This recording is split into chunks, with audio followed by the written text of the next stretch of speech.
নমস্কাৰ, মই এটা নতুন ভিডিঅ'লৈ সকলোকে স্বাগতম জনাইছোঁ। যিসকলে বৃত্তি পৰীক্ষাৰ পইচা পাবলগীয়া আছে তেখেতলোকৰ বাবে এইটো এটা গুৰুত্বপূৰ্ণ ভিডিঅ'।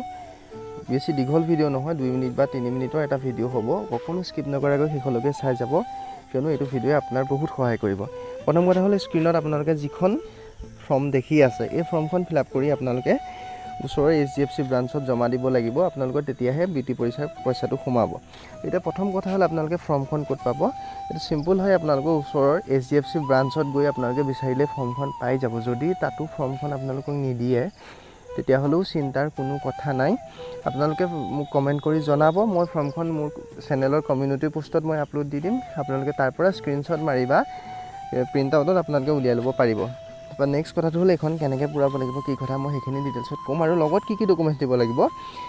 যদি আপোনালোক 18 বছৰ তলৰ হয় বা মাইনৰিটি, যদি আপোনালোক যদি মাইনৰ হয় তেতিয়াহ'লে আপোনালোকৰ মা দেউতাৰ ডকুমেণ্টছ দিব লাগিব। মা বা দেউতা যিকোনো এজনৰ ডকুমেণ্টছ দিব লাগিব। সেইখিনি আপোনালোকে স্ক্ৰীণত দেখি আছে, এইখনত ন'টিছখনত স্পষ্টভাৱে লিখা আছে আপোনালোকে কি দিব লাগিব।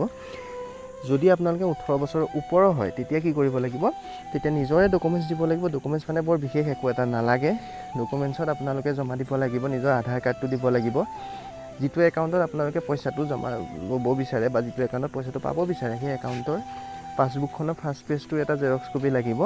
প্লাছ আপোনাৰ চেকখনৰ যিটো জেৰক্স কপি বা অৰিজিনেল কপিটো আপুনি দিওঁ বুলি ক'লে দিব পাৰে বা জেৰক্স কপি দিলেও হ'ব।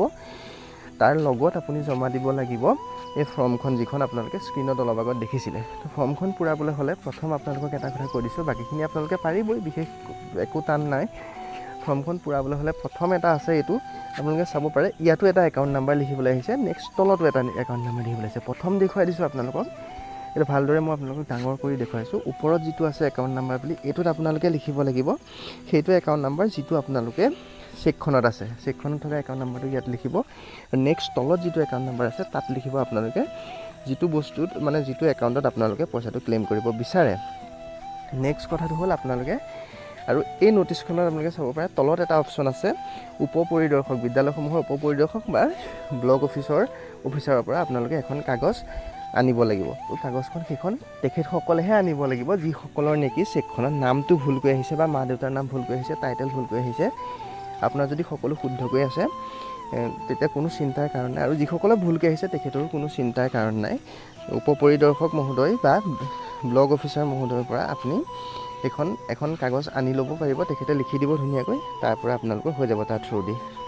আৰু এটা অন্তিম আৰু ইম্পৰ্টেণ্ট কথা, এইবাৰ সময়সীমা বান্ধি দিয়া হৈছে, গতিকে আপোনালোকে সময়সীমাটো মেইনটেইন কৰি, এইবাৰ সময়সীমা বান্ধি দিয়া হৈছে 19 অক্টোবৰ 2023। 19 অক্টোবৰৰ ভিতৰত সকলোৱে দি আজৰি হৈ লওক, আপোনালোকৰ কাম হৈ যাব।